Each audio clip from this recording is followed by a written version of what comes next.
Setelah Pati, Jawa Tengah, kini giliran kota Cirebon, Jawa Barat yang heboh soal kenaikan pajak bumi dan bangunan.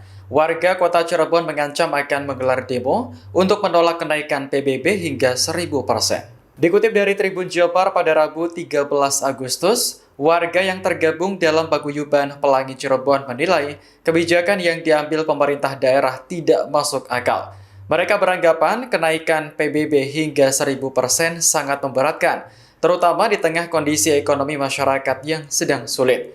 Juru bicara Paguyuban Pelangi Cirebon, Heta Mahendrati mencontohkan kasus di Pati yang mengalami kenaikan PBB hingga 250% akhirnya dibatalkan.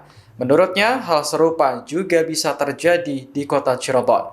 Heta menambahkan bahwa penolakan terkait kenaikan PBB sebenarnya sudah dilakukan sejak Januari.